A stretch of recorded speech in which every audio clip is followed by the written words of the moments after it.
Hello, अस्सलाम वालेकुम guys. मैं हूं उमर और ये है आपका 10th HTML ट्यूटोरियल। इसमें हम अभी मज़ीद टेबल्स के बारे में बात करेंगे, लेकिन उससे पहले मैं आपको अपनी फ़ोरम के बारे में बता दूं। ये है मेरी फ़ोरम का एड्रेस www.dgconforum और ये है मेरे ब्लॉग का एड्रेस blog.dgconforum.com।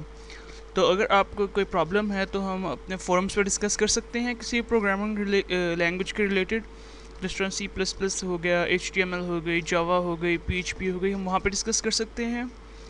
और उसके बाद आज थोड़ा ट्यूटोरियल लंबा है, काम ज़्यादा है, तो हम आते हैं अपने ट्यूटोरियल की तरफ। ये जैसे कि मैंने पहले सारे टेबल्स बना लिए हैं और बस अब इनके अंदर वैल्यूज़ देना याद रह गई है। जिस तरह अब हम इनके अंदर वैल्यूज़ देते हैं, हम सबसे पहले देंगे नेम, क्लास और एज। पहले बंदे का नाम रखेंगे उमर और दूसरे का रखेंगे अली और तीसरे का रखेंगे हसीब।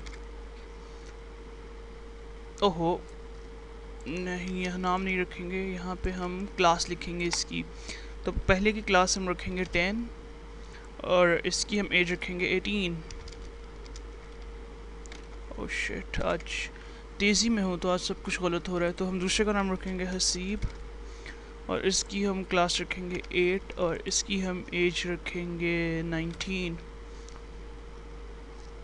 ठीक है, तो ये हमारे पास दो सेल बन गए हमारे पास। अब हम इसे सेव करेंगे और अपना ब्राउज़र खोलेंगे और हम इसे करेंगे रन इन क्रोम।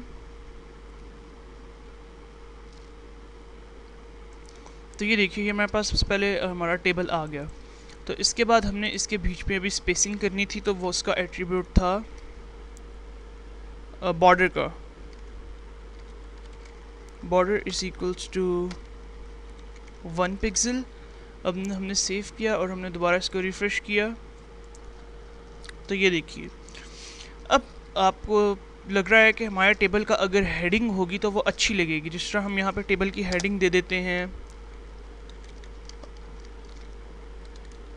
स्टूडेंट्स और हम इसे सेव करते हैं और हम फिर अपना वो खोलते हैं। तो ओह, ये हेडिंग तो आ गई लेकिन ये इतनी अच्छी नहीं लग रही। तो इसके लिए अब हम एक और चीज़ यूज़ करेंगे। हम एक और टेबल रो बनाएंगे और हम उसके अंदर एक और टेबल डाटा बनाएंगे।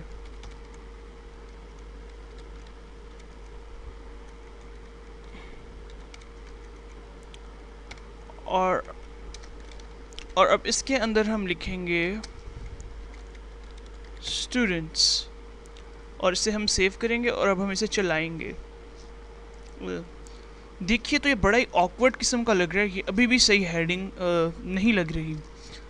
तो इसके लिए हम एक चीज़ यूज़ करते हैं, एक एट्रीब्यूट यूज़ करते हैं टीडी की, जिसका नाम हम रखते हैं call span. Call span stands for column span. अब जिस तरह के ये देखिए हमारे टेबल में 3 कॉलम है, तो हम इसको 3 कॉलम रख देंगे और हम इसे सेव कर देंगे। और अब हम अपना ये रिफ़्रेश करेंगे तो ये देखिए अब ये थोड़ा अच्छा लग रहा है, लेकिन अभी भी ये इतना अच्छा नहीं लग रहा। तो हम यहाँ पे एक और टैग यूज़ करेंगे, डेव का टैग, और हम इसका एट्रीब्यूट अलाइन यूज़ करेंगे इज इक्वल्स टू सेंटर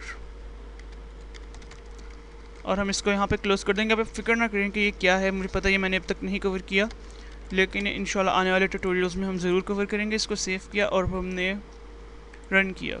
तो ये देखिए कि इसका मतलब ये है कि ये सेंटर में आ गया और ये अब हेडिंग लग रही है। लेकिन अब एक और बात यहाँ पे आती है कि ये भी तो हेडिंग है, ये जो नेम है, क्लास है, एज है, लेकिन ये हमारे ऐसे लग रहा है जैसे ये एंट्री हो। तो अब हम इसको कैसे करेंगे? अब हम यहाँ पे एक और टैग इंट्रोड्यूस करवाएंगे, ये टीडी की जगह, यानी कि टेबल डाटा की जगह हम टेबल हेडर यूज़ करेंगे। तो देखते हैं हम टेबल हेडर यूज़ करने से क्या फ़र्क पड़ता है। तो इसको सेव किया और इसको रिफ़्रेश किया तो ये देखिए टेबल हेडर का फ़र्क आपको मालूम हो गया है कि जो टेबल हेडर है उससे ये बोल्ड हो जाता है और ये पता लगता है कि ये हेडर है। तो ये है टेबल हेडर का फ़ायदा। तो अब हम एक और चीज़ में आ जाते हैं कि ये देखिए हमारे जो ये टेक्स्ट है ये साइडों से जुड़ा हुआ है। हम चाहते हैं कि इसका थोड़ा फासला हो, साइडों से, बॉर्डर से थोड़ा फासला हो, तो हम क्या यूज़ करेंगे? तो अब जो हम यूज़ करेंगे वो है सेल पैडिंग, और एट्रीब्यूट है टेबल का, और हम इसको चेक करते हैं कि इससे क्या होता है। सेल पैडिंग, उप्स, मैं कोई गलती कर रहा हूँ यहाँ पे। हाँ, पैडिंग में डबल दी पैडिंग, और हम इसको रखेंगे इज इक्वल्स टू 10 पिक्सल्स। इसको हमने सेव कर दिया, और अब हम देखते हैं क्या। ये देखिए हमारा टेबल बहुत ही अच्छा लग रहा है अब, और देख सकते हैं कि जिस तरह इसमें फ़र्क आ गया है, यानी कि इसके साइडों में जो टेक्स्ट है वो बॉर्डर से कितना 10 पिक्सल्स की दूरी पर आ गया है।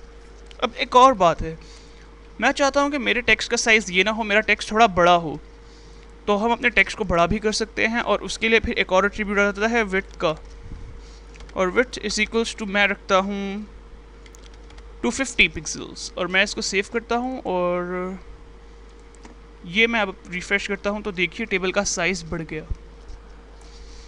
तो ये हमारा जो ट्यूटोरियल है वो सारा इसी के बारे में है। अब एक और एट्रीब्यूट आ जाता है सेल स्पेसिंग का, सेल स्पेसिंग का, और इससे हम देखते हैं कि क्या होता है। हम हर सेल के बीच में 10 पिक्सल्स की स्पेसिंग डालते हैं, और अब हमने ये देखिए ये सेल्स के बीच में डिफरेंस आ गया, यानी कि ये एक सेल है, ये दूसरा सेल है, तीसरा सेल है, इनके बीच में डिफरेंस आ गया।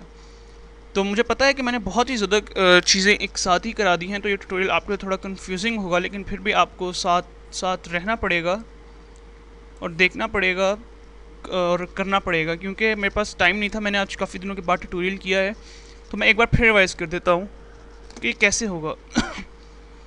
ये हमारा टेबल है, इसको हमने एक कॉलम किस तरह बनाया। इसको हमने एक कॉलम जो है वो टेबल डाटा में कॉल स्पैन यूज़ करके बनाया, और दूसरी बात कि अगर हमने इसको सिंपली था तो ये बीच में नहीं था, साइड पे था। इसको हमने बीच में किस तरह किया, बीच में हमने डिफ का टैग यूज़ करके किया, और डिफ के टैग के अंदर हमने अलाइन का एट्रीब्यूट यूज़ किया, और अलाइन के एट्रीब्यूट की वैल्यू हमने सेंटर रखी, तो ये सेंटर में आ गया।